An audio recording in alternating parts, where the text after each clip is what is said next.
కొన్ని అద్భుతాలు మనం చూస్తూ ఉంటాము భౌతికంగా.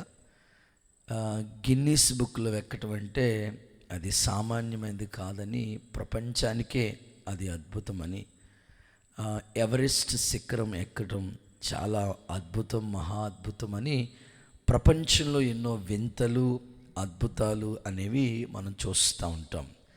కానీ ఎలీషా లైఫ్లో ఇది మహా అద్భుతం అని చెప్పడంలో ఏమీ సందేహం లేదు. ఎందుకు బ్రదర్ అంటే, బ్రతికున్నప్పుడు చేసిన అద్భుతాల కంటే చనిపోయిన తర్వాత ఇతరు చేసిన అద్భుతాన్ని వాక్యం అద్భుతంగా స్పష్టంగా చెప్తున్న మాటని మనం చూస్తూ ఉన్నాం. ఎందుకయ్యా అని అంటే, బ్రతుకున్నప్పుడు చాలా అద్భుతాలు చేశాడు ఎలీషా.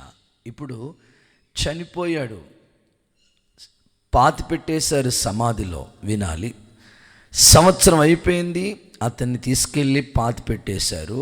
సంవత్సరం తర్వాత ఎలీషా ఎక్కడైతే చనిపోయి పాతి పెట్టబడిన ప్లేస్ ఉంటుంది కదా, మనం సమాధుల తోటకు వెళ్తూ ఉంటాం కదా, బరియల్ గ్రౌండ్కి వెళ్తూ ఉంటాం కదా, చాలా చోట్లకి వెళ్ళేటప్పుడు పరిస్థితులు ఎలా ఉంటాయంటే, ఆల్రెడీ అక్కడ సమాధుల దగ్గరికి వెళ్ళటానికి, బాడీని తీసుకుని వెళ్ళటానికి, అక్కడ పాతి పెట్టడానికి గొయ్యి రెడీ చేస్తుంటారు, గోతిని రెడీ చేస్తూ ఉంటారు.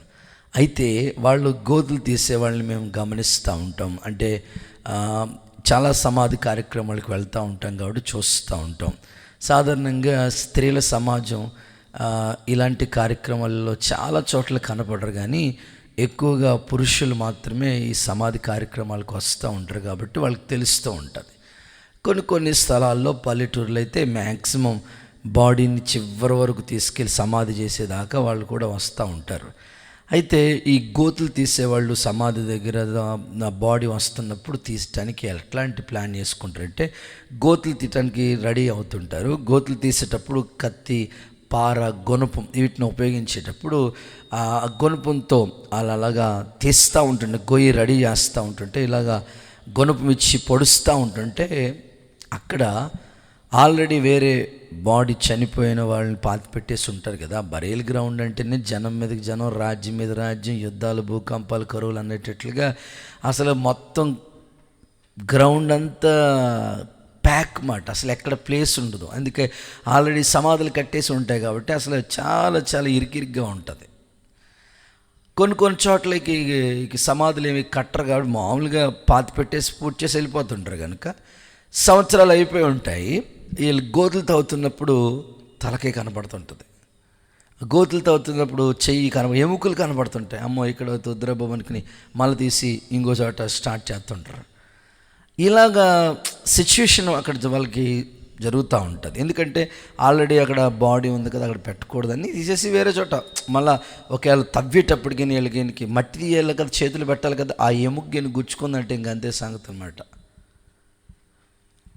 ఇలాంటి సిచ్యువేషన్ సాధారణంగా సమాధుల దగ్గర జరుగుతూ ఉంటాయి. కానీ వీళ్ళు విచిత్రమైన సంగతి ఏంటంటే, ఎలీషా చనిపోయాడు, సంవత్సరం అయ్యింది. ఆ సంవత్సరమైన తర్వాత ఆ బాడీ ఎక్కడైతే చనిపోయి పాతి పెట్టబడిన ప్లేస్లో వేరే వాళ్ళు, మోయాబీల యొక్క సైన్యంలోంచి వచ్చిన ఒకళ్ళు చనిపోతే తీసుకెళ్ళి ఆ బాడీ మీద అలా కూర్చోబెట్టారంట, జస్ట్ అలా దించారంట. ఆల్రెడీ చనిపోయి సంవత్సరం అవుతుంది.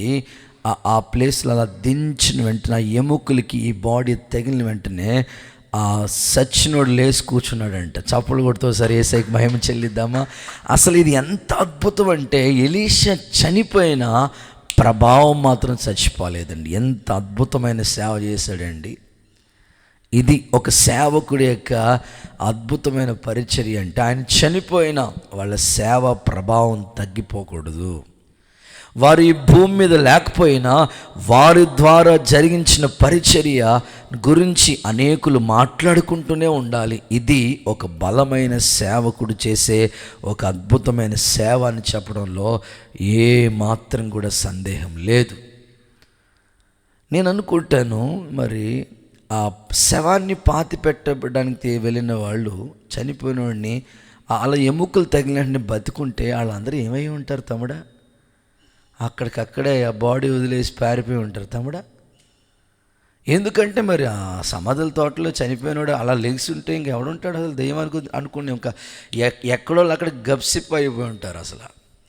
అసలు ఎలీషా ద్వారా జరిగిన ఈ అద్భుతం బ్రతుకున్నప్పుడు కంటే చనిపోయిన ఈ అద్భుతం సంవత్సరం తర్వాత జరిగిన ఈ అద్భుతాన్ని అసలు చరిత్రలో పరిశుద్ధాత్ముడు రాయించటం ఇది చాలా మహా అద్భుతమని ఒక సేవకునిగా ఈ ఉదయకాలం మీకు తెలియచేస్తున్నాను. నా ప్రార్థన, ఏ పరిచర్యలో ఉన్న సేవకులైనా విశ్వాసులైనా మనం చనిపోయినా మన ప్రభావం తగ్గిపోకూడదు. మన గురించి మాట్లాడుకుంటూనే ఉండాలి. అలాంటి చేస్తే అలాంటి గొప్ప పరిచర్య మనం చేయాలి. చేస్తే అలాంటి ఒక మంచి భక్తి జీవితాన్ని మనం చేయాలి. ఎలీషా బ్రతుకున్నప్పుడు కంటే చనిపోయిన తర్వాత జరిగిన ఈ అద్భుతం గురించి ఎక్కువగా మాట్లాడుకునేటట్లుగా ఈ అద్భుతం చరిత్రలో రాయబడిన ఈ వాక్యాన్ని మనం ధ్యానిస్తూ ఉన్నాం. కొంతమంది విశ్వాసులు ఎట్లా ఉంటారంటే, కొంతమంది సేవకులైన విశ్వాసులైన భక్తిపరులైన ఎట్లా ఉంటారంటే, బతుకున్నప్పుడు ఏమీ చేయరు. స్తోత్రం చెప్పు గట్టిగా. బతుకున్నప్పుడే ఏమీ చేయరు, ఇంకా చనిపోయినప్పుడు ఇంకా వాళ్ళ గురించి ఏం మాట్లాడుకుంటారు? తమ్ముడా, మాట్లాడుకుంటారా? అందుకే ఈ చివరి అద్భుతం నీకు ఒక పాఠం నేర్పిస్తుంది. నువ్వు బ్రతుకున్నప్పుడే ఏమీ చేయకుండా ఉంటే నీవు చనిపోయిన తర్వాత నీ గురించి ఎవరు మాట్లాడుకుంటారు?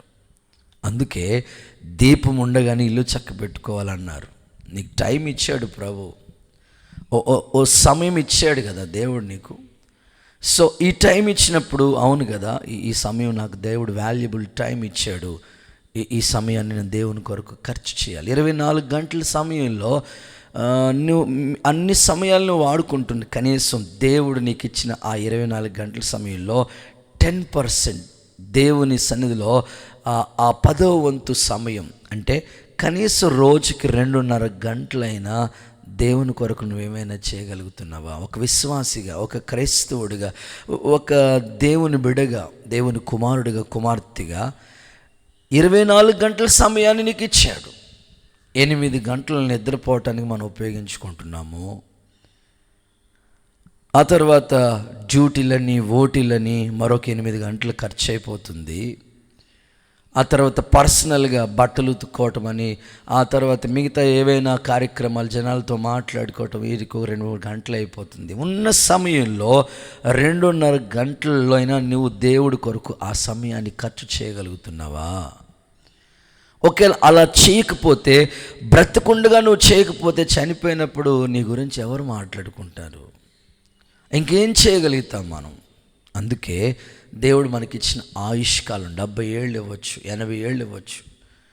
ఈ ఇచ్చిన సమయంలోనే కనీసం 24 గంటల్లో కనీసం 2.5 గంటలైనా ఒక దేవుని బిడ్డగా, ఒక సేవకునిగా, ఒక విశ్వాసిగా, ఒక ఆత్మీయుడిగా ఆ టయాన్ని ప్రభు కొరకు మనం కేటాయించి ఆ సమయంలో చేయవలసిన దేవుని పని ఎంతో ఉంది. కోత విస్తారం, పనులు చాలా తక్కువగా ఉన్నారు. కనుక బ్రతుకున్నప్పుడే నువ్వు చేయగలిగిందే, నీకు చేతికొచ్చిందే, నీ సామర్థ్యానికి మించి దేవుడు ఏది చేయమని చెప్పడు. తలాంతులు ఇచ్చాడు కదా, ఒకడికి 2, ఒకడికి 5, ఒకడికి 1 ఇచ్చాడు. ఈ 2 కలిగిన వాడు వెళ్ళి మళ్ళా డెవలప్ చేశాడు. 5 ఇచ్చిన వాడు వెళ్ళి మరలా డెవలప్ చేసి రెట్టింపు చేశాడు. 1 ఇచ్చినవాడు తీసుకెళ్ళి భూమిలో పాతి పెడితే ప్రభు అన్నాడు, సోమరుడైన చెడ్డ దాసుడాన్ని తిట్టి వాడిని వెలుపటి చీకట్లో పడేశారు. అందుకే ఈ భూమి మీద బ్రతుకుండగానే మనం దేవుడు పని చేయాలి. చనిపోయిన తర్వాత ఇంకా చేయటానికి అవకాశం లేదు కదా. అందుకే యేసుక్రీస్తు ప్రభువు ఈ భూమి మీద 33.5 సంవత్సరాలు జీవించారు. చేసిన సేవ ఎంతో తెలుసా? 3.5 సంవత్సరాలే అద్భుతమైన పరిచర్య చేస్తే ఆ 3.5 సంవత్సరాల సేవను గురించి ఇప్పటికీ మనం మాట్లాడుకుంటున్నాం. ఆయన చేసిన అద్భుతాలు, ఆయన నడిచిన నడక, ఆయన జీవించిన పవిత్రత. ఎందుకయ్యా అంటే ఆయన మించిన దైవం ఎవ్వరు లేరు, ఆయన సాటి ఎవ్వరు లేరు, ఆయనతో సరిపోల్చడానికి ఎవ్వరు లేరు. ఆయన ఒక్కడే మహారాజై ఉన్నాడు. అందుకనే ఆ దేవుని గొప్పతనాన్ని ఈ రోజుకి కూడా ఆయన చనిపోయి మరణించి తిరిగి లేచి పునరుద్ధారుడై యుగయుగాలు జీవిస్తున్న ఆ దేవుని యొక్క మహామహిమను గురించి ఈ రోజుకి కూడా ప్రతి సేవకుడు, ప్రతి విశ్వాసి ప్రభు గొప్పతనాన్ని మనం చాటిస్తూనే ఉన్నాము. నేను అంటాను, మన జీవితాల్లో కూడా ఎంతకాలం మనం ఈ భూమి మీద జీవించినా ఒక తర్వాత చనిపోయిన తర్వాత కూడా మన గురించి మాట్లాడుకునేటట్లుగా మన భక్తి జీవితాలు ఉండాలి, మన ఆత్మీయ జీవితాలు ఉండాలి. పరిశుద్ధాత్ముడు అలాంటి గొప్ప చరిత్ర నిలిచిపోయే ఒక దైవికమైన భక్తి చేయటానికి మనలందరి జీవితాల్ని దేవుడు స్థిరపరచునుగాక. సరందరూ ఆమెనంటారా? చూడండి, బ్రతుకున్నప్పుడు 13 అద్భుతాలు చేశాడు ఎలీషా. చనిపోయిన తర్వాత తన ఎముకలకు తగిలి ఆ శవం బ్రతికినట్లుగా చూసిన ఈ అద్భుతం, ఈ చివరి అద్భుతాన్ని మనం జ్ఞాపకం చేసుకుంటున్నాం కదా. బ్రతుకున్నప్పుడు చేసిన అద్భుతాల గురించి ఒకసారి మీరు విన్నారు కదా, ఒకసారి నేను అలా గుర్తు చేస్తాను, మీరు కూడా అవి చెప్తూ ఉంటే బాగుంటుంది. బ్రతుకున్నప్పుడు ఎలీషా చేసిన అద్భుతాలు ఏంటి? మొదటి చేసిన అద్భుతం ఏమిటి అంటే యోర్దాన్ని 2గా చీల్చేశాడు, 2 పాయలు చేశాడు. వాళ్ళ గురువుగారు చేసినట్లుగానే ఫస్ట్ అద్భుతం అది, యోర్దాన్ని 2గా డివైడ్ చేసేసాడు. ఆ తర్వాత ఎరుకోలో ఉన్న నీటిని బాగు చేశాడు. థర్డ్ వన్, బేతేల్లో అతన్ని అపహసించిన బాలుర మీదకి ఎలుగుబంట్లు వచ్చేటట్లుగా వాళ్ళని చీల్చేటట్లుగా చేసేసాడు. 4వ అద్భుతం, గోతుల్ని తవ్వించి నీళ్లు వచ్చేటట్లుగా చేశాడు. 5వ అద్భుతాన్ని గురించి వాక్యాల్లో చూడగలిగితే విధవరాలి యొక్క అప్పుల్ని తీర్చాడు కదా. ఆ తర్వాత 6వ అద్భుతం, గనురాలిన స్త్రీ యొక్క కుమారుణ్ణి బ్రతికించాడు. ఎంత అద్భుతం! ఆ తర్వాత 7వ అద్భుతం, కొండలో విషం బాగు చేశాడు. 7వ అద్భుతం అది. ఆ తర్వాత 8వ అద్భుతం, కొంచెం ఆహారమే 100 మందికి పంచేటట్లుగా చేశాడు. ఆ తర్వాత 8 అద్భుతాలు చెప్పాను కదా. 9వది, నయమాను యొక్క కుష్టి రోగాన్ని బాగు చేశాడు. ఆ తర్వాత 10వ అద్భుతం, గహసికి కుష్టి వచ్చినట్లుగా చేశాడు. 11వ అద్భుతం, నీటిలో పడిపోయిన గొడ్డల్ని తేలినట్లుగా చేశాడు. 12వ అద్భుతం, పనివాడి కండ్లు తెరిపించి దేవుని కాపుదల ఎలా ఉంటుందో కనపరిచాడు. 13వ అద్భుతం, షోమ్రోన్లో కరువు తీరిపోయేటట్లుగా చేశాడు. ఇక 14వ అద్భుతం ఏంటంటే చనిపోయి సంవత్సరమైనా తన ఎముకలకు తగిలిన ఆ శవాన్ని తిరిగి బ్రతికింపచేశాడు. ఇది ఎలీషా జీవితం. అంటే బ్రతుకున్నప్పుడు చేసిన దానికంటే చనిపోయిన తర్వాత చేసిన అద్భుతమే చాలా వెరీ గ్రేట్. సో అద్భుతం అంటే మెరికల్, చాలా అద్భుతం ఇతని జీవితంలో. ఈ సేవ, ఎలీషా సేవ ఇప్పటికీ ఆయన చనిపోయి కొన్ని 100 సంవత్సరాలు అవుతున్నా స్టిల్ ఈ రోజుకి మనం మాట్లాడుకుంటున్నామంటే ఆయన చేసిన సేవ చరిత్రలో అలా నిలబడిపోయింది. ఈరోజు నేను అడుగుతున్నాను, సేవ చేస్తున్న సేవకులమైన మన పరిచర్యను గురించి మనం చనిపోయినా సరే మన గురించి మాట్లాడుకోవాలి. విశ్వాసులైన మీ జీవితం కూడా మీరు మీ భక్తి ముగించిన మీ గురించి మాట్లాడుకుంటూనే ఉండాలి. అలాంటి ఒక దైవికమైన భక్తి చేయటానికి పరిశుద్ధాత్ముడు మనల్ని పురుకొల్పునుగాక. ఎస్ఎన్న గారు ఉన్నారు, 6వ తరగతి 2 సార్లే చదివాడు. ఆయన 2 సార్లు ఫెయిల్ అయిపోయాడు. ఆయన చేసిన సేవ ఇప్పటికీ చరిత్రలో ఉంది. ఆయన గురించి ఇప్పటికీ మనం మాట్లాడుకుంటున్నాం. 1000 సంఘాలు కట్టారని, అనేకమైన సేవకులు సిద్ధపరిచారని, ఆ దైవజనుల గురించి ఇప్పటికీ మనం మాట్లాడుతున్నాం. భక్త సింగ్ అయ్య గారు లేరు, ఈ భూమి మీద చనిపోయారు. కానీ వారి గురించి ఇప్పటికీ 2000 సంఘాలు కట్టారు ఆయన. ఇంకా అద్భుతమైన పరిచర్య అయింది కదా. దినకరన్ అయ్య గారు, బైబిల్ మిషన్ వ్యవస్థాపకులు దేవదాసయ్య గారు, వారు లేరు ఈ భూమి మీద, కానీ వాళ్ళ సేవలు ఇంకా ఉన్నాయి. వాళ్ళు చేసిన పనుల గురించి ఇంకా మనం మాట్లాడుకుంటున్నాం. నా ప్రార్థన, నువ్వు బ్రతుకున్నప్పుడు ఏమీ చేయకపోతే చనిపోయినప్పుడు నీ గురించి ఎవరు మాట్లాడతారు చెప్పు? అందుకే విశ్వాసులు ఇచ్చిన వాల్యుబుల్ టైంని ఉపయోగించండి. మీరు ఏం చేయాలో, ఎప్పుడు ఏం చేయాలో అప్పుడు అదే చేయాలి. సో దేవుడు నీకు ఇచ్చిన తలాంతుని దేవుని కోసం ఉపయోగించు. ఓకే, లాజరు చనిపోయి 4 రోజులు అవుతుంది. అప్పటికి యేసుప్రభు వెళ్ళాడు. లాజరు కమౌట్, తిరిగి లే అని వెంటనే చనిపోయి 4 రోజులు అవుతున్న లాజరు బ్రతికి మరలా బట్ట కట్టినట్లుగా వాక్యంలో చూస్తాం కదా. అది ఎప్పుడో జరిగిన చరిత్ర, కానీ ఇప్పటికీ మాట్లాడుకున్నాం అంటే యేసు ప్రభు ద్వారా జరిగిన ఆ అద్భుతం గురించి మాట్లాడుతున్నాం. ఇలా చెప్పుకుంటూ వెళితే చాలా కార్యాలు ఉన్నాయి. నా ప్రార్థన, ఒక సేవకునిగా నా ఆలోచన ఏమిటంటే, ఎలీషా చనిపోయాడు, సంవత్సరం అయిపోయింది, ఆ ఎముకలకి తగినోడు బ్రతికాడు కదా. ఈ అద్భుతం ఎలీషా ద్వారా దేవుడు చేయించాడు కదా. చనిపోయిన తర్వాత మన కోసం మాట్లాడుకోవాలంటే, అంటే చనిపోయిన తర్వాత కూడా మన గురించి మాట్లాడుకోవాలంటే మన భక్తి జీవితాలు ఎలా ఉండాలో ఒక 3 విషయాలు మీకు తెలియచేయడానికి నేను ఇష్టపడతాను. అందరూ ఈ భూమి మీద వారికి ఇచ్చిన సమయంలో, వాళ్ళకి ఇచ్చిన వ్యవధిలో పనిచేసి ఈ లోకయాత్రను ముగిస్తాం కదా. అయితే చనిపోయినా మన గురించి మాట్లాడుకోవాలంటే, ఎలీషా చనిపోయినా ఆయన గురించి మాట్లాడుకుంటామంటే, ఆయన అద్భుతాల గురించి మాట్లాడతామంటే ఆయనలో ఉన్న భక్తికి సంబంధించిన క్వాలిటీస్ ఉన్నాయి కనుకనే ఆయన గురించి మనం మాట్లాడుకుంటున్నాం. ఇప్పుడు గండ్రాలైన స్త్రీ ఏం చెప్పింది? వాళ్ళ భర్త అన్యుడైనా మన ఇంటికి వచ్చి చూపోతున్న దైవజనుడు భక్తి కలిగినోడని చెప్పింది కదా. ఆయన గురించి ఇంకా ఆ మాట మనం పలుకుతూనే ఉన్నాం, చెప్తూనే ఉన్నాం. అలాగే మనం చనిపోయినా మన గురించి మాట్లాడుకోవాలంటే, మనం చనిపోయినా కొన్ని మనలో చనిపోనివి కొన్ని ఉన్నాయి. అవేంటో ముచ్చటగా 3 మాటలు చెప్తాను. అవి మీరు ఫాలో అయితే మీరు చనిపోయినా మీ గురించి మాట్లాడుకుంటూనే ఉంటారు.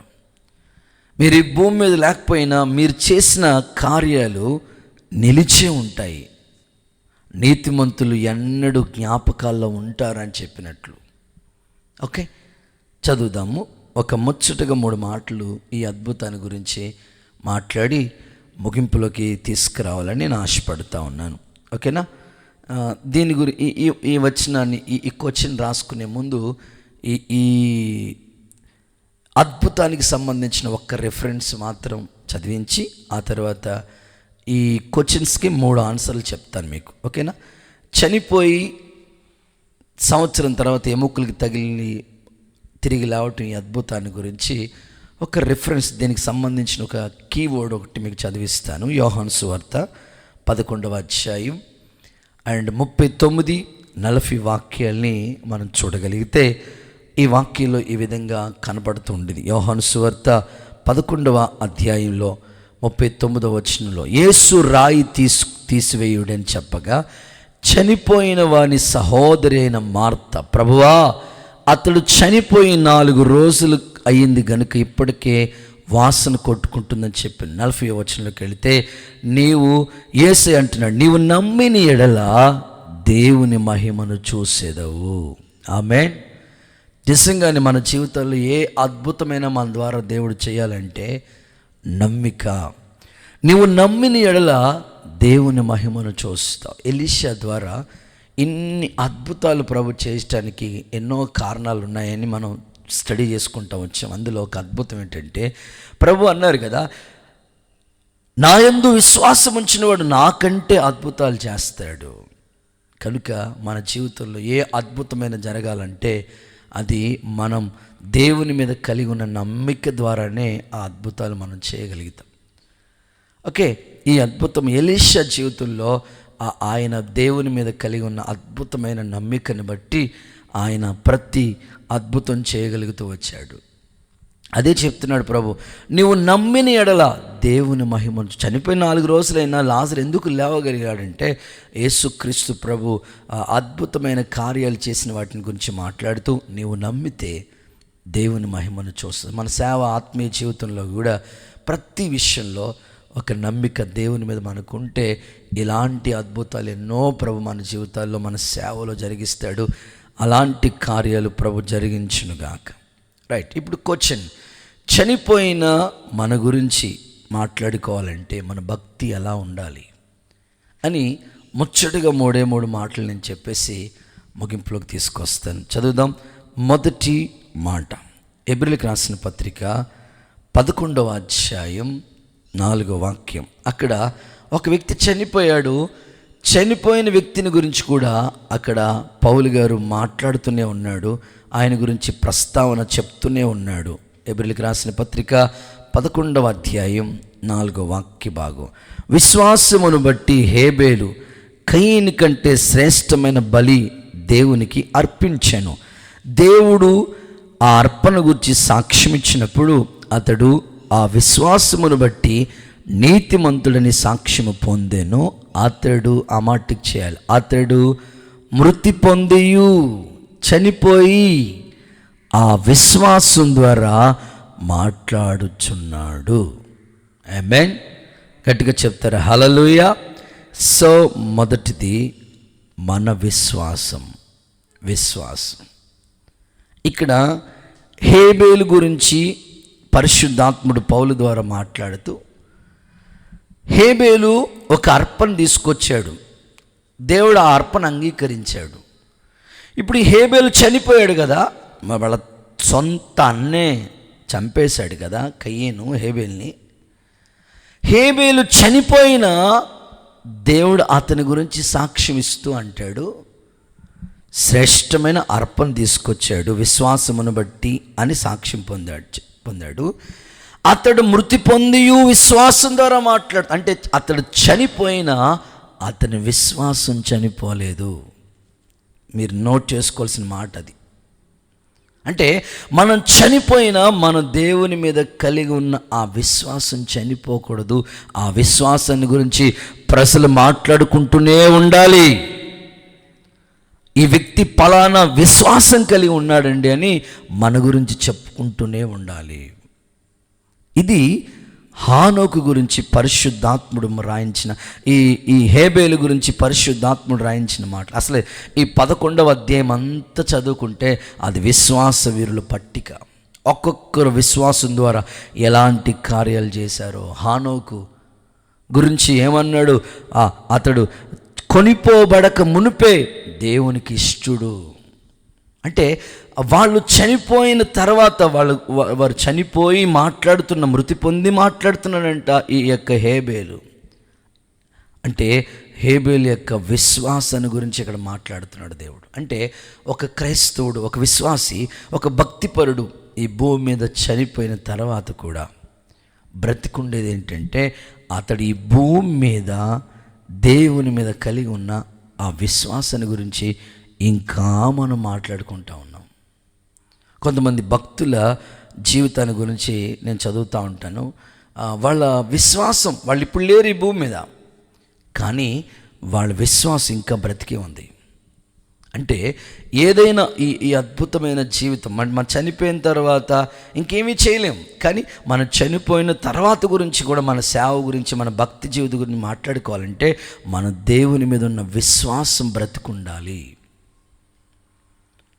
వాక్యం ఈ విధంగా చెప్తుంది, ఇప్పటి నుండి ప్రభువునందు మృతులైన వారు ధన్యులు, వారు ప్రయాసములు మాని విశ్రాంతి పొందుతున్నారని చెప్పి వారి క్రియలు వారి వెంట వచ్చును అన్నాడు.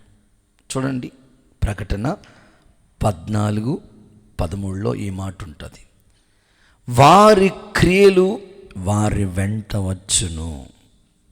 అంటే మన క్రియలే మనల్ని గురించి కొనియాడుతుంది. ప్రకటన రివల్యూషన్ 14:13, 14-13, వాని క్రియలు వాని వెంట వచ్చును అన్నాడు కదా. తమ ప్రయాసములు మాని విశ్రాంతి పొందుతున్నారు. తర్వాత వర్డ్ వారి క్రియలు వారి వెంట వచ్చును అని ఉంటుంది. ఓకే, ఒక సేవకునిగా నా ప్రార్థన ఏంటంటే ఈ మాటల్లో ఉన్న సారాంశం ఏంటంటే, ఉందా మీ బైబిల్ ఉందా? 14-13 ప్రయాసములు విశ్రాంతి పొందుతున్నారు, వారి క్రియలు వారి వెంట పోవునని ఆత్మ చెప్తున్న చివరి వచనంలో ఉందన్నమాట. అంటే మన క్రియలు మన గురించి కొనియాడాలి, మనం చేసే పనులు మన గురించి సాక్ష్యం ఇవ్వాలి. ఇప్పుడు హానోకు గురించి సాక్ష్యం ఇస్తుంది ఏంటంటే, ఆయన చేసిన క్రియ, దేవుని దగ్గరికి ఒక అర్పణ తీసుకెళ్ళాడు, ఆ అర్పణ దేవుడు యాక్సెప్ట్ చేశాడు, అంగీకరించాడు. సో అతడి విశ్వాసమును బట్టి అది అర్పించాడు. ఇప్పుడు చనిపోయిన మృతి పొందియు హానోకు మాట్లాడుతూ ఉన్నాడు. సో నేనంటాను, మరి నీ విశ్వాసం ఎలా ఉంది? నీ విశ్వాసాన్ని ఎవరైనా పలానా వాళ్ళ విశ్వాసం, అమ్మో ఎంత ఫెయిత్ అండి వాళ్ళు, అసలు దేవుడి మీద ఎంత నమ్మిక కలిగి ఉంటారండి అని ఎవరైనా నీ గురించి చెప్పుకుంటున్నారా? చెప్పుకోకపోతే, అసలు బతుకున్నప్పుడే చెప్పుకోకపోతే ఇంకా చనిపోయినప్పుడు ఏం చెప్పుకుంటారు మన కోసం? అందుకనే బ్రతుకున్నప్పుడే ఏదైనా చేస్తే నువ్వు చనిపోయినా అది చరిత్రలో అలా నిలబడిపోతుంది.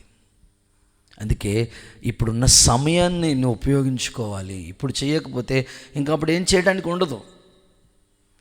ఇప్పుడు చదువుకునే వాళ్ళకి చెప్తారు కదా, చదువుకోవాల్సిన టైంలోనే చదువుకోవాలి. చదువంతా అయిపోయిన తర్వాత, పెళ్ళి అయిపోయిన తర్వాత నేను చదువుతానంటే ఇంకెక్కడ కూర్తుంది? పిల్లల్ని చూసుకోవటమే, భర్తని చూసుకోవటమే, కుటుంబ బాధ్యతలు అవే సరిపోతుండే, ఇంకెక్కడ చదివేస్తుంది?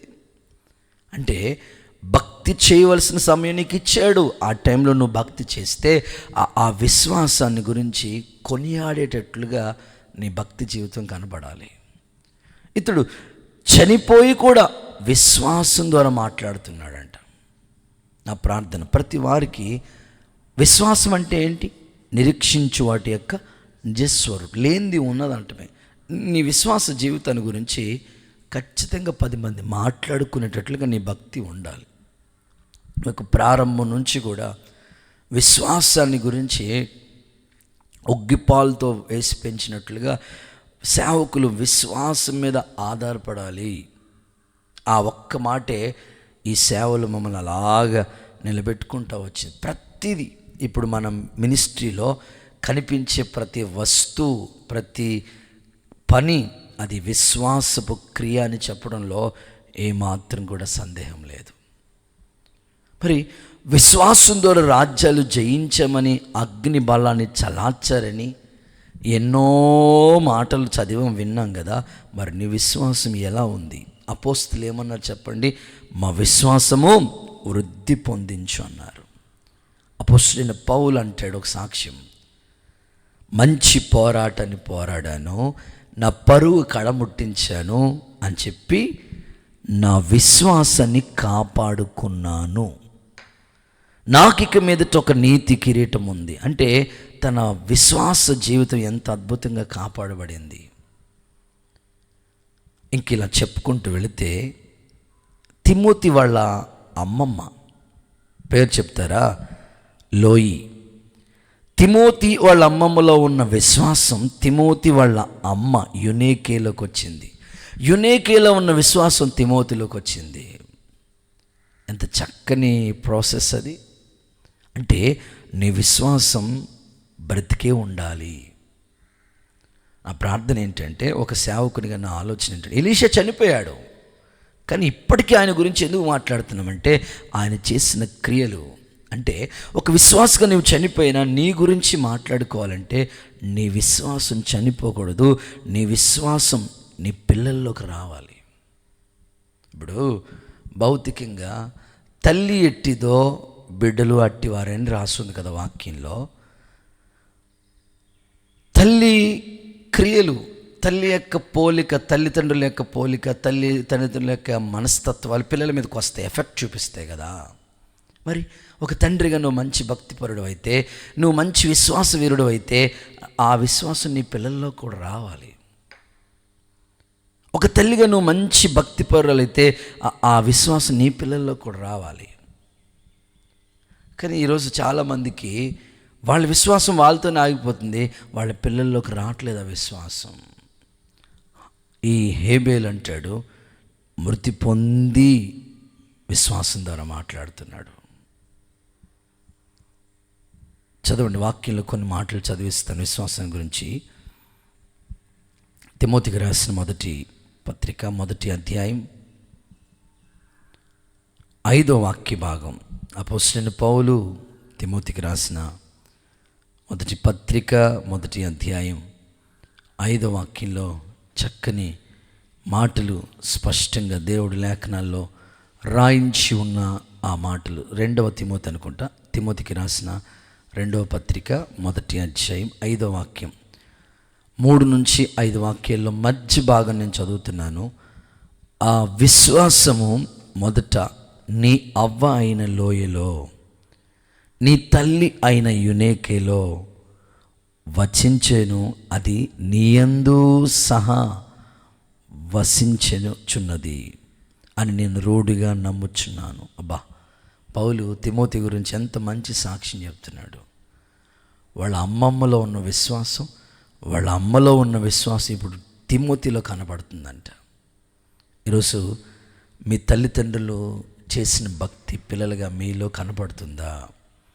వారి ఉన్న విశ్వాసం మీలో కనబడుతుందా?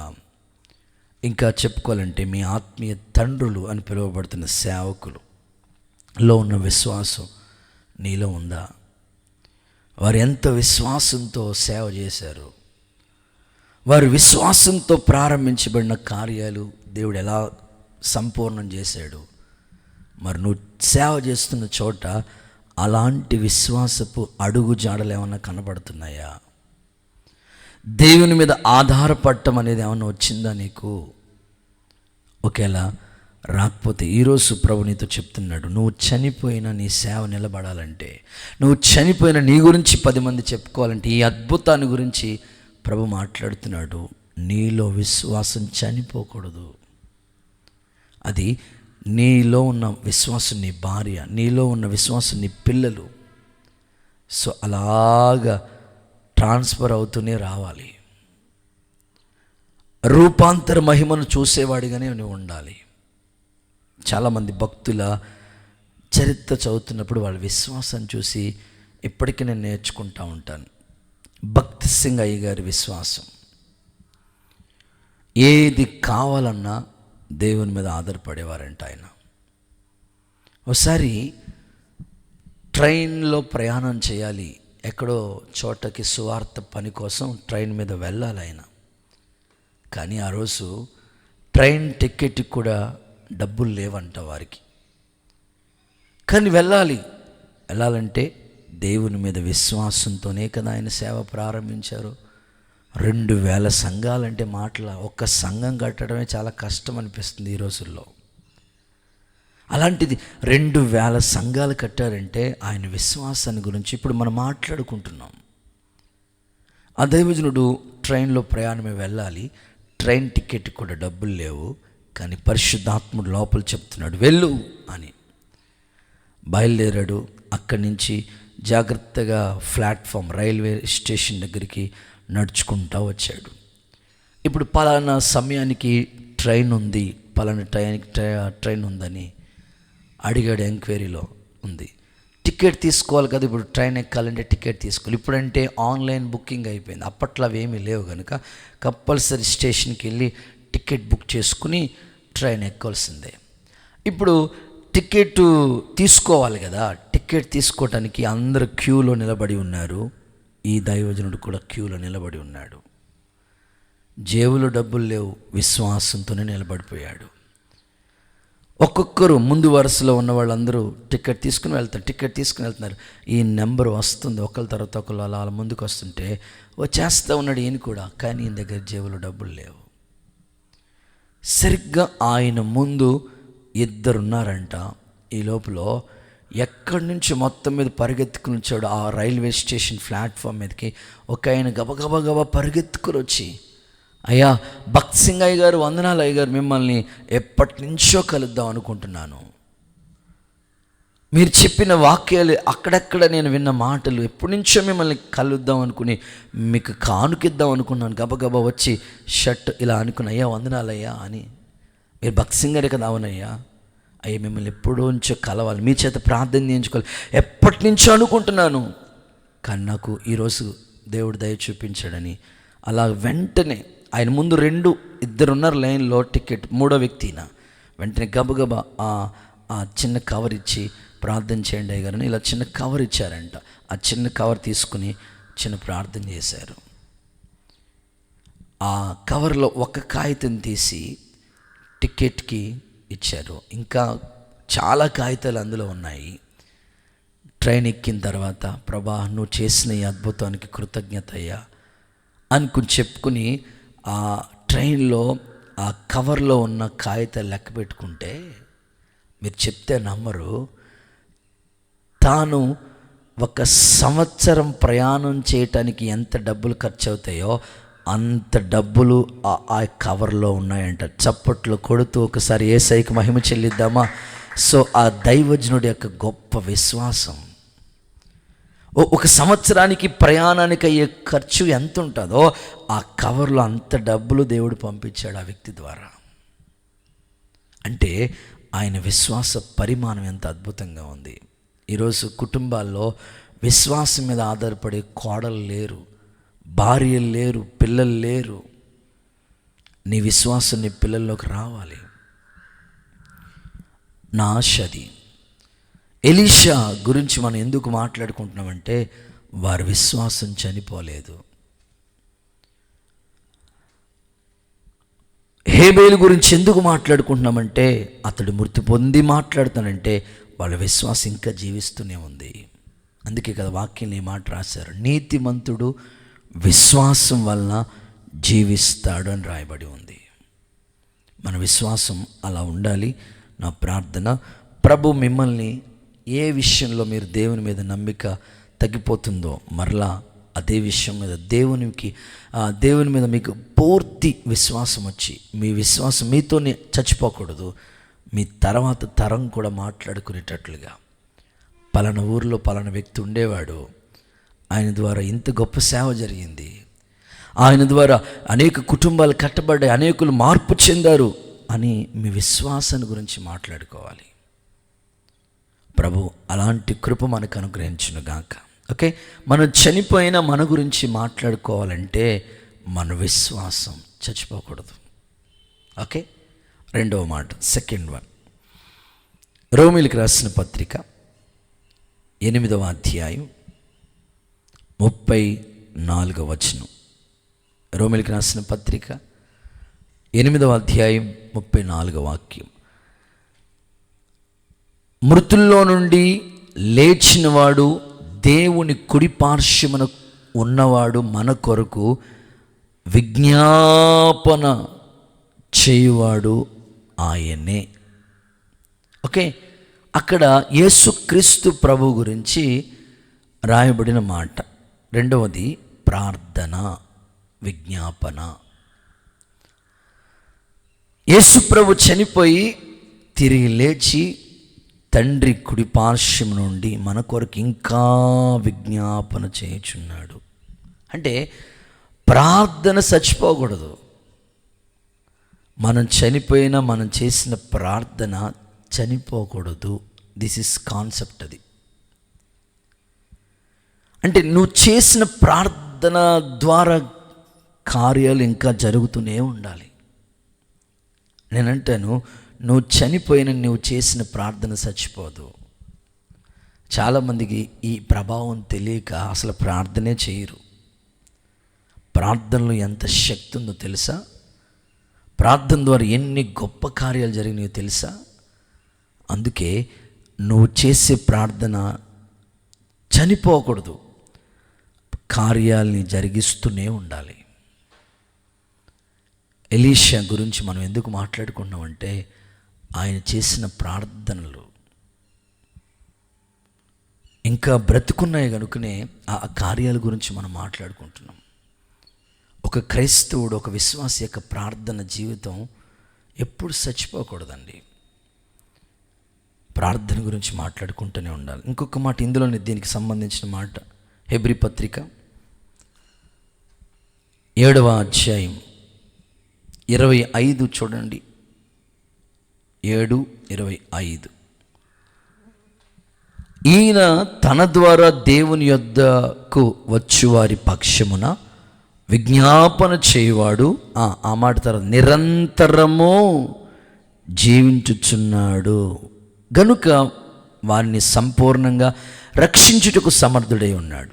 అక్కడ ఏమనుందంటే నిరంతరం జీవిస్తున్నాడు, ఈయన తన ద్వారా దేవుని యొద్దకు వచ్చి వారి పక్షం విజ్ఞాపన అంటే ప్రార్థన చచ్చిపోదు. ఇంకా ఆయన గురించి మాట్లాడుకుంటున్నాం మనం. అంటే ఒక విశ్వాసి చనిపోయినా అతడు చేసిన ప్రార్థనలు చనిపోవు. కొంతమంది ఎలా అనుకుంటారంటే, ఏమోనండి చేశానండి ప్రార్థన, ఆ ప్రార్థనకి జవాబు రాలేదని నేను అనుకుంటారు. నేనంటే అలా కాదు, ఏ ప్రార్థన జవాబు పొందుకుని తీరాల్సిందే.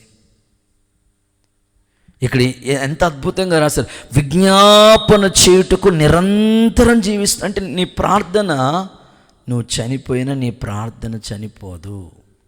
నువ్వు చేసిన ప్రార్థనలు ఉన్నాయే, ఉపవాస ప్రార్థన చేసావా, వ్యక్తిగత ప్రార్థన చేసావా, కన్నీటితో ప్రార్థన చేసుకున్నావా, సంఘంతో కలిసి ప్రార్థన చేసావా, నువ్వు చేసుకున్న కొన్ని ప్రార్థనలు ఉండిపోయినాయి కదా, అవి ఎప్పటికీ చనిపోవు. ప్రార్థన ఆలకించువాడు అని ఆయనకి పేరు. నువ్వు చేసిన ప్రతి ప్రార్థనకి సమాధానం ఖచ్చితంగా వస్తుంది. ఆ ప్రార్థన చచ్చిపోదు, ప్రార్థనలో జీవం ఉంది, ప్రార్థన చనిపోదు. ఎందరో జీవితాలు, ఎందరో గొప్ప గొప్ప భక్తులు, వాళ్ళు చనిపోయినా వాళ్ళ ప్రార్థనలు చనిపోలేదు. వాళ్ళ ప్రార్థనల ద్వారా వాళ్ళు కార్యాలని పొందుకుంటూ, వారి ప్రార్థన ద్వారా అనేక కార్యాలు సాక్ష్యాలుగా నిలబడిపోయాయి. ఇప్పుడు చెప్తాను, ఒక చిన్న సాక్ష్యం చెప్తాను. జార్జ్ ముల్లర్ అని ఒక గొప్ప దైవజనుడు ఉన్నాడు. ఎంత గొప్ప దైవజనుడు అయ్యా అనంటే, నిజంగా అలాంటి దైవజనుల గురించి మనం వినటం మంచిది. 200 సార్లు బైబిల్ చదివాడంట. మన సంగతి ఏంటి తమ్ముడా? మన సంగతి ఏంటి? సంవత్సరంలో ఒక్కసారి కూడా బైబిల్ పూర్తి చేయట్లేదు మనం. 200 సార్లు చదివాడంట బైబిల్. అబ్బా, ఎంత గొప్ప దైవజనుడు. ఆయన్ని అడిగారంట, అయ్యా మీరు 200 సార్లు మీరు బైబిల్ చదివేశారు కదా, అంటే హైదరాబాదు మనం 200 సార్లు వెళ్ళామనుకోండి, మనకి ఎంత ఎక్స్పీరియన్స్ వచ్చేస్తుంది? చార్మినార్ ఎక్కడుంది, సాలార్జింగ్ మ్యూజియం ఎక్కడ ఉంది, ఎక్కడెక్కడ ఏమున్నాయి, అసలు ఎల్బీ నగర్ ఏంటి, కుక్కట్పల్లి అన్నీ తెలిసిపోతాయి. ఎందుకంటే 200 సార్లు నువ్వు హైదరాబాద్ తిరిగి వచ్చావు. దుబాయ్లో వచ్చావు అనుకో, 200 సార్లు ఎక్స్పీరియన్స్ వచ్చేది నీకు. అమలాపురం చుట్టూ 200 సార్లు తిరుగుతున్నావు అనుకోండి, ఎక్కడెక్కడ ఏముంది ఎక్స్పీరియన్స్ వచ్చేస్తుంది. అలాంటిది 200 సార్లు ఆయన బైబిల్ కంప్లీట్ చేస్తే ఆయన అడిగితే, సార్ మీ బైబిల్ నాలెడ్జ్ ఏంటంటే, ఆయన అన్నాడు, నా Bible knowledge equal to LKG student. అంటే ఇంకా నేను నేర్చుకుంటూనే ఉన్నాను అన్నాడు ఆయన. మనం ఒక్కసారి కూడా చదవకపోతే ఆ 200 సార్లు చదివిన ఆయన ఎంత ఎంత ఎంత చక్కగా మాట్లాడుతున్నాడు చూడండి. అయితే ఇది బైబిల్ నాలెడ్జ్ ఇది. అయితే ఆయన ప్రార్థన లైఫ్ గురించి మాట్లాడతాను. ఆయనకి ఒక అనాథాశ్రయం ఉంది. అంటే పేద ప్రజలకి ఏదో సహాయం చేయాలనే ఆశయం. అద్భుతంగా పేద ప్రజలకి సహాయపడుతూ వచ్చాడు ఆయన. అంత మాత్రమే కాదు, ఆయన బ్రతుకున్నప్పుడు కొంతమంది స్నేహితులు ఉన్నారు ఆయనకి. ఆ స్నేహితుల కొరకు ప్రార్థన చేస్తూ ఉండేవాడంట. ప్రభువా, ఖచ్చితంగా నేనైతే నేను నమ్ముకున్నాను, నా స్నేహితులు ఇదిగో ముగ్గురు స్నేహితులు అంటే యోబులాగా ఆయనకి 3 స్నేహితులు, బెస్ట్ ఫ్రెండ్స్ అనుకోండి, 3. ఎక్కువ స్నేహం చేయలేదు. ఈ 3 కోసం ఆయన ప్రార్థన చేస్తూ ఉండేవాడు. ప్రభువా, నేనైతే నమ్ముకున్నాను, నేనైతే సేవ చేస్తున్నాను, నేనైతే బాగున్నాను, నా స్నేహితులు రక్షింపబడాలి కదా అని డైలీ ప్రార్థనలో ఆ 3 స్నేహితుల గురించి ప్రార్థన చేస్తూ ఉండేవాడంట. చేయగా అద్భుతం, తన బ్రతికుండగా 2 స్నేహితులు మార్పు చెంది రక్షింపబడి ఆయన్ని, ప్రభువుని వెంబడించారంట బ్రతికుండగా. ఇంకొక స్నేహితుడు ఉన్నాడే, ఎంత కఠినాత్ముడంటే, ఎంత చెప్పిన వాడి మనసు మారదు, రాయి కఠినత్వం, మార్పు చెందలేదు. చివరికి జార్జ్ ముల్లరు చెప్పి ప్రార్థన చేసి ఒకరోజు చనిపోయాడు, ప్రభునందు నిద్రించాడు. జార్జ్ ముల్లర్ చనిపోయిన తర్వాత సమాధి కార్యక్రమం ఉంటుంది కదా, బరియల్ గ్రౌండ్కి తీసుకెళ్తాం కదా. ఆ బాడీని తీసుకెళ్తున్నప్పుడు అందరూ వస్తారు కదా, దానికి తెలిసిన స్నేహితులు, తన బంధువులు, తోబట్టువులు, రక్త సంబంధులు, ఇంటోళ్ళు, ఆ ఇంటి పేరోళ్ళు, ఆ ఊరోళ్ళు, అందరూ తనకు పరిచయమైన వాళ్ళు అందరూ వేల సంఖ్యలో, కొన్ని వందల వేల సంఖ్యలో జనాభా వచ్చారంట ఆయన సమాధి కార్యక్రమాన్ని. ఇక్కడి నుంచి ఎర్రొంతుని దాకా జనం ఉన్నారన్నమాట. ఇసుకేస్తే జనం అంతమంది ఉన్నారు. ఆ సమాధి కార్యక్రమంలో, బరియల్ కార్యక్రమాలకు వచ్చిన తన స్నేహితుడు జార్జ్ ముల్లర్, అంతిమ యాత్రకు వచ్చిన తన స్నేహితుడు, మారని స్నేహితుడు, ఆ అంతిమ యాత్ర ఆయన గురించి మాట్లాడుతున్న ఒక్కొక్క మాటలు విని అద్భుతంగా ఆ సమాధి కార్యక్రమంలో ఈ వ్యక్తి మార్పు చెంది నా స్నేహితుడుకి నా స్నేహితుడు ఎంత గనుడా అని ఆయన గురించి చెప్పబడుతున్న సాక్ష్యాలు విని, ఆయన గురించి చెప్పబడిన మాటలు విని మారు మనసు పొంది బాప్తిసం పొందాడంట. చప్పట్లు కొడుతూ ఒకసారి యేసయ్యకి మహిమ చెల్లిద్దామా? అంటే అతడు చనిపోయినా ఆయన చేసిన ప్రార్థన చనిపోలేదు. తన స్నేహితుడిని రక్షణలోకి నడిపించింది ఆయన ప్రార్థన. ఈరోజు నేను అడుగుతున్నాను, నీ స్నేహితుల సంగతి ఏంటి? నువ్వు చేయట్లేదు వాళ్ళ గురించి ప్రార్థన చెయ్యి. ఖచ్చితంగా ఏదో రోజు మారుతా. నా స్నేహితుల గురించి కూడా పెద్దగా నేను ఎక్కువ ఎవరితో ఫ్రెండ్షిప్ చేయను. చదువుకున్నప్పుడు వాళ్ళు నాతో పాటు చదువుకున్నారో లేకపోతే సీనియర్ క్లాస్మేట్ తెలుసు కదా, వాళ్ళ పేర్లు తెలిసి ఉంటే ప్రభా వాళ్ళ కొరకు స్తోత్రం అని చెప్తూ ఉంటాను. ఆల్మోస్ట్ తెలిసిన వాళ్ళందరూ ఒక్కొక్కరు ఇప్పుడు ప్రభు దగ్గరికి వస్తూ ఉన్నారు. నేను ఆశిస్తున్నాను నీ ప్రార్థన చనిపోదు.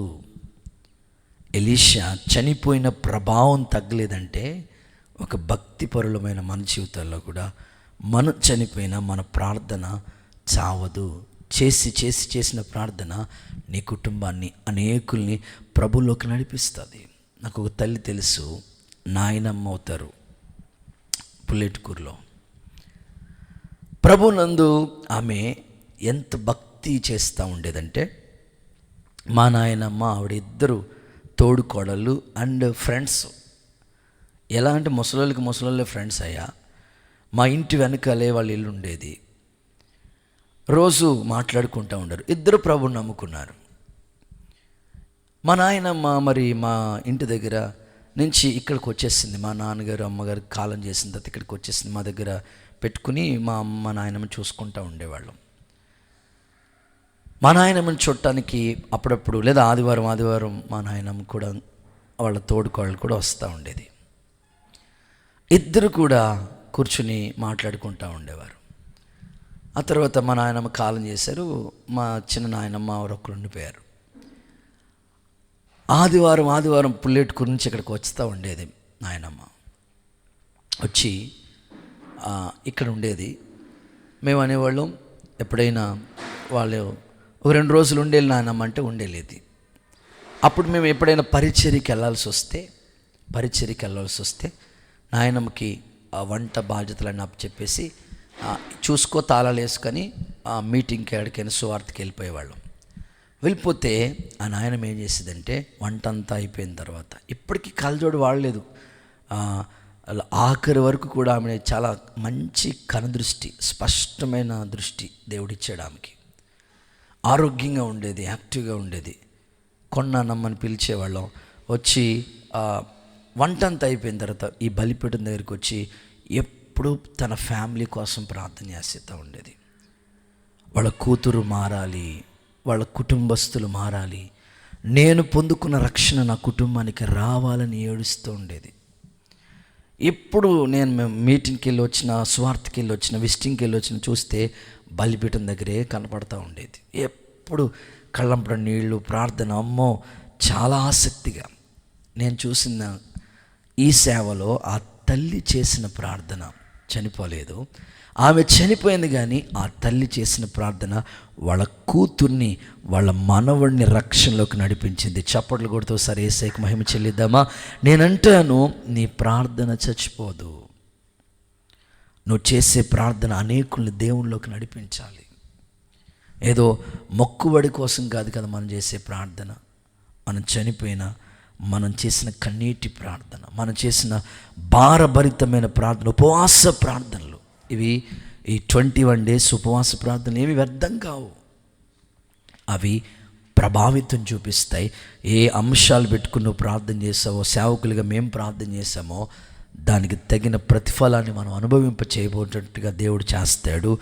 యేసు నామములో అలాంటి కృప అనుగ్రహించబడునుగాక. ఓకే, శరీరధారిగా ఉన్న దినాల్లో యేసయ్య రోదనతో కన్నీళ్లతో ప్రార్థన చేసేవాడు. ఎత్తైన కొండ మీదకి వెళ్ళిపోయి ప్రార్థన చేసేవాడు. రాత్రంతా కొండ మీద ఉండిపోయి ప్రార్థన చేశాడు. ఒలీవ తోటలోకి వెళ్ళిపోయి ప్రార్థన, గెత్సెమనే తోట. ఈ విధంగా ఆయన ప్రార్థనలోనే జీవితం. శిష్యులకు ప్రసంగాలు నేర్పించలేదు కానీ ప్రార్థనే నేర్పించాడు ఆయన. అందుకే వారు చేసిన అద్భుతాలు, యేసు ప్రభు తర్వాత శిష్యులు చేసిన అద్భుతాలు ఎంత అద్భుతంగా ఉన్నాయి. వాళ్ళ సేవలు అంటే వాళ్ళ ప్రార్థన వాళ్ళని జీవింపచేసింది. ఓకే, చివరి మాట, ఆఖరి మాట చెప్పేసి మీకోసం ప్రార్థన చేస్తాం. మనం చనిపోయిన మన గురించి మాట్లాడుకోవాలంటే, ఒకటి, మన విశ్వాసం జీవిస్తూనే ఉండాలి. నెంబర్ 2, మన ప్రార్థన. నెంబర్ 3, మార్కు సువార్త 16వ అధ్యాయం 19-20 వాక్యాల్ని చదవగా విందాం. మార్కు సువార్తమానం 16వ అధ్యాయము 19-20 వాక్యాల్ని చదువుతాను. ఇలాగున ప్రభు అయిన యేసు వారితో మాట్లాడిన తర్వాత పరలోకమునకు చేర్చకొనబడి దేవుని కుడిపార్శ్వమున ఆసీనుడయ్యెను. వారు బయలుదేరి వాక్యమంతటా ప్రకటించెను. ప్రభు వారికి సహకారుడై ఉండి వెనువెంటనే జరుగుచు వచ్చిన సూచక క్రియల వలన వాక్యమును స్థిరపరచుచూ ఉండెను. చాలు. సో మూడవది, సువార్త సేవ. శిష్యులు యేసు ప్రభు వాక్యాన్ని సువార్తగా సర్వలోకానికి వెళ్ళి సర్వ సృష్టికి సువార్త ప్రకటించండి అనే మాట తీసుకుని ప్రకటించుకుంటానే వచ్చేవారంట వాళ్ళు. దేవుడు ఆ వాక్యాల్ని స్థిరపరచుకుంటానే వచ్చాడు. అంటే సువార్త సేవ, సువార్త పరిచర్య ఎప్పటికీ కూడా చనిపోదు. బైబిల్ చెప్తున్న మాట ఏంటో తెలుసా? సువార్త ప్రకటించే వాళ్ళ పాదాలు పర్వతం మీద ఎంతో సుందరములు అన్నాడు. సువార్త సేవను గురించి మాట్లాడుతూ, అయ్యో సువార్త ప్రకటించకపోతే నాకు శ్రమ, సువార్త ప్రకటించవలసిన భారం నా మీద మోపబడి ఉన్నది. అనుదినము రక్షణ వార్త ప్రకటించండి. ఇలా అంటే దేవుని వాక్యం ఆధారాలతో చదువుకుంటూ వెళితే సువార్త సేవ ఎప్పటికీ చనిపోదు. ఎందుకయ్యా మీరు ఈ మాట ఇంత ఖచ్చితంగా చెప్తున్నారు అంటే కొన్ని మాటలు మీకు చెప్తాను. సువార్త సేవ ఎప్పటికీ చనిపోదు. యేసు ప్రభు పాదాలు కడిగిన అనుభవాలు, ఒక స్త్రీ ఆమె చేసిన మంచి కార్యాల గురించి వాక్యం ఏమని రాసిందంటే, ఎక్కడ సువార్త ప్రకటించబడతారో ఈమె గురించి ప్రస్తావన ఖచ్చితంగా వస్తుందని ప్రభు చెప్పాడు. అంటే ఆమె క్రియలే అంత అద్భుతంగా కొనియాడబడితే మరి ఒక అద్భుత సువార్త చెప్తే, ఆ సువార్త ద్వారా విత్తనం అనేకుల హృదయాలను నాటబడితే, వాళ్ళ మార్పు చెందితే, ఆ సాక్ష్యం ఎక్కడికి వెళ్ళినా ఖచ్చితంగా వారి గురించి మాట్లాడతాం. ఇప్పుడు నిన్నటి రోజు దైవ సేవకులు అరుణ్ కుమార్ అయ్య గారు వచ్చారు కదా, బట్టి శ్రీని గారు. వారు ఒక మాటలో చెప్పాలంటే పుట్టుకతో క్రైస్తవులు కాదు, భయంకరంగా ప్రవర్తించిన పరిస్థితిలో ఒకప్పుడు. అయితే ఆయనకు ఇటుక బట్టి ఉండేది. ఒక చర్చ్కి పాస్టర్గా ఉన్న ఒక దైవజనుడు, పామర్రు, రామచంద్రపురం దగ్గరలో పామర్రు అనే ఊరు ఉంది. ఆ ఊరిలో సేవ చేస్తున్న జోసెఫ్ గారు అని ఒక దైవజనుడు, అంటే అయ్యగారి యొక్క ఆత్మీయ తండ్రి, చర్చికి ఇటుకల కోసమని వెళ్ళారు. చర్చ్ కట్టడానికి ఇటుకలు కావాలని ఇటుక బట్టీలోకి వెళ్తే అప్పటికే అన్న అప్పులైపోయి జీవితంలో విరక్తి వచ్చేసి చావును కోరుకుంటా ఉన్న సందర్భాలు అవి. ఇటుక బట్టీలో ఉంటే కొంత ఖాళీ కాలని ఇటుక ఉంటే అది కూడా అమ్మేసుకుని తాగేద్దాం అన్నట్లుగా ఉన్నాడు ఆయన. ఆ సమయంలో ఈయన వెళ్ళి చర్చికి ఇటుకలు కావాలంటే అప్పుడు అలాగ సువార్త చెప్పారు ఆయనకి. ఆ సువార్త ద్వారా ఆయన్ని రక్షణలోకి నడిపించారు. వాళ్ళ ఫ్యామిలీ అంతా రక్షణలోకి వచ్చింది. ఈరోజు ఆ దైవజనుడు జోసెఫ్ గారు చెప్పిన సువార్త ఆ దైవజనుడిని ఒక ఆటం బాంబులాగా అనేక ప్రాంతాలు ఎంతోమంది కుటుంబాలని కట్టేటట్లుగా, రక్షణలోకి నడిపించేటట్లుగా అనేక రాష్ట్రాలకు వెళ్ళి సువార్త చెప్తున్నాడు ఆయన. అంటే సువార్త సేవ చనిపోదు. ఇప్పుడు మీరందరూ ఈ వాక్యాన్ని వింటున్నారు కదా, కూర్చుని వింటున్నారు కదా, మీరు రక్షింపబడ్డారంటే మీకు ఎవరో సువార్త చెప్పారు. ఆ సువార్త ద్వారా మీరు జీవంలోకి వచ్చారు, రక్షణలోకి వచ్చారు. అంటే సువార్త ఎప్పుడు కూడా చనిపోదు. సువార్త ఎప్పుడు కూడా చనిపోదు. ఒక సేవకునిగా నా ఆలోచన, ఒక సేవకుడిగా నా ప్రార్థన, సువార్త ఎప్పుడు కూడా చనిపోదు, సందేహమే లేదు. సువార్త సేవ ఉన్నతమైనది. అందుకే ఏ వ్యక్తి అయినా మీరు ఎలా మారారంటే తన సాక్ష్యం ఖచ్చితంగా చెప్పాల్సింది. పలానా వాళ్ళు నాకు సువార్త చెప్పారండి, పలానా వాళ్ళ వాక్యం ద్వారా నేను మార్పు చెందానండి. ఎంత అద్భుతం! అంటే మనం చనిపోయినా మన గురించి మాట్లాడుకోవాలంటే మనం చేసిన సువార్త సేవ ఏమైనా ఉందా? ఒక్కరికైనా నువ్వు సువార్త చెప్తున్నావా? సిగ్గుపడుతున్నావా? పిచ్చి పిచ్చి పనులు చేయాలంటే సిగ్గుపడాలి, కానీ సువార్త సేవకి ఎవ్వరు సిగ్గుపడకూడదండి. కొంతమందికి ఎక్కడ లేని సిగ్గు, సువార్త చెప్పడం అంటే ఎంత సిగ్గో. ఏమండి, ఒక ఆయన బండి మీద వెళ్ళిపోతున్నాడు, స్టాండ్ తీసుకోలేదు, వెళ్ళిపోతూ ఉన్నాడు. ఆయన నీ చుట్టమేం కాదు, నీ బంధువు కాదు, నీకు తెలిసిన ఆయన ఏం కాదు, వెళ్ళిపోతున్నాడు, స్టాండ్ తీసుకోకుండా వెళ్ళిపోతున్నాడు. వెంటనే చూసి ఏమండో ఆయన చేయి చాపి ఆ స్టాండ్ తీసుకోండి అంటే, ఎందుకని? స్టాండ్ తీసుకోకుండా వెళ్ళిపోతే ఆ స్టాండ్కి ఇలా యూటర్న్ తీసుకున్నప్పుడు ఆ టర్నింగ్లో అలా తగిలితే స్కిడ్ అయి పడిపోతాడు, గాయాలు అవుతాయని.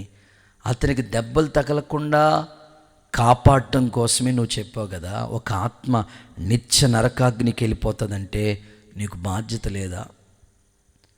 ఆ ఆత్మ నరకం నుండి తప్పించబడటం కోసం వాళ్ళకి ఖచ్చితంగా సువార్త చెప్పాలి. మాకు పాలు వేస్తూ ఉండేవాడు ఒక ఆయన, దత్తుగారని. ఖచ్చితంగా వచ్చినప్పుడల్లా, లేకపోతే నెల నెల ఆ పాలుకి అమౌంట్ పే చేసినప్పుడైనా ప్రభు గురించి చెప్తూ ఉండేవాళ్ళం. అలా ప్రార్థనలోకి వస్తూ ఉండి ప్రార్థన చేయించుకుంటూ ఉండేవాడు. ఇలా చాలామందికి కటింగ్ వేయించుకోవడానికి వెళ్తే ఆయనకి సువార్త. ఖచ్చితంగా సువార్త అనేది చెప్పుకుంటూనే వెళ్ళాలి. మనం కిరాణా దగ్గరికి వెళ్ళామనుకో, ఖచ్చితంగా యేసుప్రభు చూడండి, సమరయ స్త్రీకి చెప్పుకుంటా సువార్త చెప్పాడు. ఆయన వ్యక్తిగత సువార్త చేశాడు. మన జీవితంలో కూడా సువార్త సేవ చావకూడదు, అది జీవిస్తూనే ఉండాలి. నీవు అనేకులకు సువార్త చెప్పి నీ ద్వారా రక్షణలోకి రావాలి. నెల్లూరు దగ్గర బెట్రగుంట అనే ఊరుంది. అక్కడ దైవజనులు ఎప్పటికీ ఉన్నారు. ఐజియా అనే దైవజనుడు, అంటే ఆయనకి 2 కళ్ళు లేవు, గుడ్డ అయినా. కానీ ఆయన దర్శనం ఏంటంటే అనేక ప్రాంతాలకు వెళ్ళి సువార్త చేయాలి. ఆశ్చర్యం ఏంటి తెలుసా? శ్రీకాకుళం జిల్లా అంటే ఎన్ని మండలాలు ఉంటాయి, ఎన్ని గ్రామాలు ఉంటాయి, ఎన్ని వీధులు ఉంటాయి, ఎన్ని కాలనీలు ఉంటాయి. టోటల్గా శ్రీకాకుళం జిల్లా అంతా కూడా 2 కళ్ళు లేనైనా జిల్లా అంతా సువార్త సేవ చేశాడంట. మనకి 2 కళ్ళు ఏంటి, అన్నీ ఉన్నా మనం ఏం చేయలేకపోతున్నాం అనిపిస్తుంది. సువార్త సేవ చావకూడదండి. నువ్వు ఎక్కడ పాదధూళి దులిపావో ఆ పాదధూళి నీ గురించి సాక్ష్యం ఇస్తా. అంతే కదా యేసయ్య చెప్పాడు, మీరు వెళ్ళండి, మిమ్మల్ని చేర్చుకోకపోయారా అక్కడ మీ పాదధూళి దూలిపొచ్చేసేయండి. ఆ పాదధూళి సాక్ష్యం చెప్తుంది. అందుకే సువార్త సేవ చావకూడదు. చూడండి, ఆ మాటలు ఒకసారి చదువుతాను. లూకాసు వార్తలో ఈ మాట ఉంది, 21:33. ఆకాశం గతించిన, భూమి గతించిన, నా మాటలు ఏ మాత్రం గతించు అని ప్రభు చెప్పాడు. కనుక లోక 21:33లో ఈ మాట ఉంది. సువార్త సేవ మనం చేస్తూనే ఉండాలి. ఆకాశం గతించిపోవచ్చు, భూమి గతించిపోవచ్చు, కానీ దేవుని మాటలు ఎప్పుడు గతించిపోవు కదా. ఆ మాట గురించి చెప్పాలి మనం. దేవుని సువార్త సునాదం మారుమోగాలి. ఒక ఆత్మ రక్షింపబడాలంటే సువార్త ద్వారా నేను మిమ్మల్ని కన్నాను అన్నాడు. చూద్దాం, కొరింథీయులకు రాసిన మొదటి పత్రిక 4:16. Corinthian chapter 4:16, 4:16. క్రీస్తు యేసునందు సువార్త ద్వారా నేను మిమ్మల్ని కంటిని, కనుక మీరు నన్ను పోలి నడుచుకోండి. సువార్త ద్వారా ఒక ఆత్మ రక్షింపబడాలంటే ఎలా? ఒక ఆత్మ దేవుళ్ళలోకి రావాలంటే నువ్వు చెప్పాలి వాళ్ళకి సువార్త, లేకపోతే ఆ ఆత్మ దేవుళ్ళలోకి రాదు. సువార్త ద్వారా నేను మిమ్మల్ని కన్నాను. ఆత్మలు ఎలా రక్షించాలి, ఆత్మలు ఎలా సంపాదించాలంటే సువార్త చెప్పగా ఒక విత్తనం నాటావు, నాటిన విత్తనం ఏదో రోజు మొలకొస్తుందా లేదో చెప్పండి? ఖచ్చితంగా మొలకొస్తుంది. దేవుని సేవకుడిగా నేను అంటాను, నువ్వు వేసిన విత్తనాలు ఉన్నాయి, సువార్త విత్తనాలు, అది ఏదో రోజు మొలకెత్తుతాయి. ఖచ్చితంగా మేము ఈ పరిచర్యలో ప్రారంభంలో ఒక సేవ పెద్దగా ఏమీ ఉండేది కాదు, ఒక సండే స్కూల్ సేవ. అక్క నేను కరపత్రికలు తీసుకుని నడకే చాలా ఊర్లు నడిచి వెళ్ళిన సందర్భాలు. వెళ్ళేటప్పుడు నడిచి వెళ్ళేవాళ్ళు, వచ్చేటప్పుడు ఎవరైనా ఆ సువార్త చెప్పేటప్పుడు కానుకిస్తే మరలా ఆటో ఎక్కి వచ్చేవాళ్ళం, బస్సు ఎక్కి వచ్చేవాళ్ళం. నాకు తెలిసి ఇప్పటి వరకు ఏ ఊర్లో అడుగుపెట్టి సువార్త కరపత్రికలు ఇచ్చామో, కొన్ని ఊర్ల పేర్లు తెలియకపోతే బస్ స్టాండ్కి వెళ్ళి ఆ బస్ స్టాండ్లో కొన్ని పేర్లు ఉంటాయి, అవన్నీ నోట్స్ మీద రాసుకుని వచ్చి వాటి గురించి స్తోత్రాలు చెప్పి ఆ ఊర్లన్నీ వెళ్ళేవాళ్ళం. స్టిల్ ఏ ఊర్లో అడుగు పెట్టామో ఆ ఊర్ల నుంచి ఇప్పుడు ఆత్మలు వస్తూ ఉన్నాయి ఇక్కడికి. ఆ రోజున విత్తనాలు ఏది వృధా కాలేదు. అందుకే సేవకులకి నేను చెప్తాను, సువార్త సేవ గొప్పది. కనీసం వారమంతా తిరిగిపోయిన వారంలో ఒక్క రోజున సువార్త, వ్యక్తిగత సువార్త, ఖచ్చితంగా సువార్తకి మీరు సమయం కేటాయించండి. విశ్వాసులు కూడా, మీతో అనేకులు పరిచయస్తులు ఉంటారు, వాళ్ళకి ఆ విషయాలు ఈ విషయాలు కాదు, ఎవరైనా ఇంటికి వెళ్తే ఈ సోఫా సెట్ ఎంత అమ్మా, ఈ సేర్ ఎక్కడ కొన్నావమ్మా, ఈ వీటి గురించి కాకుండా క్రీస్తు ప్రభు గురించి వారు మాట్లాడి వాళ్ళ సువార్త చెప్పి రక్షణలోకి నడిపిస్తే ఆ సేవ చనిపోదు. నువ్వు చనిపోవచ్చు, కానీ ఆ వ్యక్తి రక్షణలోకి వచ్చిన తర్వాత నేను జ్ఞాపకం చేసుకుంటాడు, పలానా వాళ్ళు నాకు సువార్త చెప్పి నన్ను రక్షించారని. కనుక నేను ముగిస్తా ఉన్నాను, సమయం అయిపోయింది. ఎలీషా చనిపోయి సంవత్సరం తర్వాత ఆ బాడీలో చనిపోయిన శవాన్ని తీసుకెళ్ళి పాతి పెడితే తిరిగి లేచిన ఈ అద్భుతం మహా అద్భుతం. అంటే ఎలీషా చనిపోయిన తన ప్రభావం చనిపోలేదు. అలా అద్భుత కార్యం మన సేవలో కూడా మనం చూడాలంటే, మన విశ్వాస జీవితంలో కూడా చూడాలంటే, మనం చనిపోయినా మొదటిగా మన విశ్వాసం చనిపోకూడదు. అందుకే మీలో విశ్వాసం ఉందో లేదో పరీక్షించుకోండి, టెస్ట్ చేసుకోండి అన్నాడు ప్రభు. నెంబర్ 2, మన ప్రార్థన చనిపోకూడదు. మనం చనిపోవచ్చు, మనం చేసిన ప్రార్థన కార్యాలు అక్కడ కనబడాలి. పలానా వాళ్ళ ప్రార్థన ఇది, పలానా వాళ్ళు చేసిన ప్రార్థన ద్వారా ఈ కార్యాలు పొందుకున్నామని సాక్ష్యం చెప్పాలి. నెంబర్ 3, సువార్త సేవ. మనం చనిపోయిన, మనం చెప్పిన సువార్త వాళ్ళ రక్షణలోనికి రావాలి.